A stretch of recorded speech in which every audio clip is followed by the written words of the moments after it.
हजारीबाग लोकसभा से कांग्रेस उम्मीदवार जेपी भाई पटेल ने कहा है कि बीजेपी में उनकी सोच और विचारधारा को जगह नहीं मिली, इसीलिए उन्होंने बीजेपी से रास्ता अलग करते हुए कांग्रेस का दामन थामा है।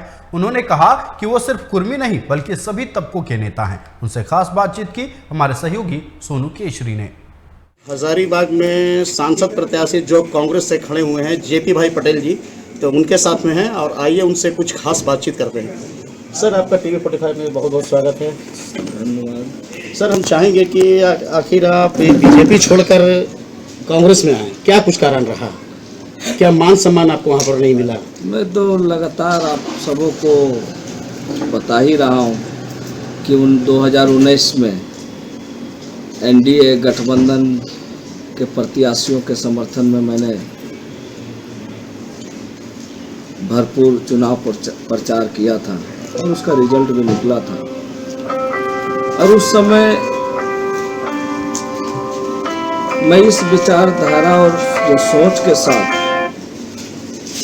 एनडीए में शामिल हुआ था भाजपा में कि झारखंड को कैसे बढ़ाना है, यहाँ के आदिवासी, मूलवासी, अल्पसंख्यक पिछड़ों का, अत्यंत पिछड़ों का कैसे हम उनको आगे बढ़ा सकें, झारखंड जो लंबे संघर्ष के बाद मिला है उसको कैसे हम आगे बढ़ा सकें।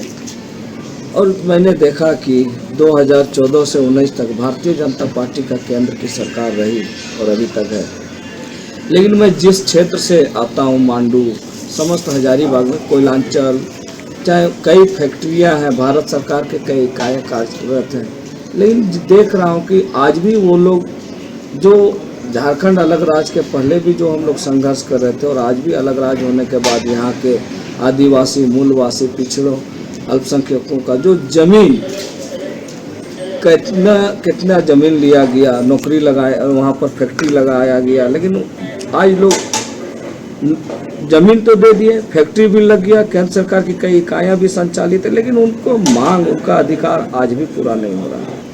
सर, चुनाव लड़ना आपका मकसद है कि सेवा देना आपका मकसद रहा? देखिए, आपको मालूम है कि आज हम कोई नया एमएलए नहीं है।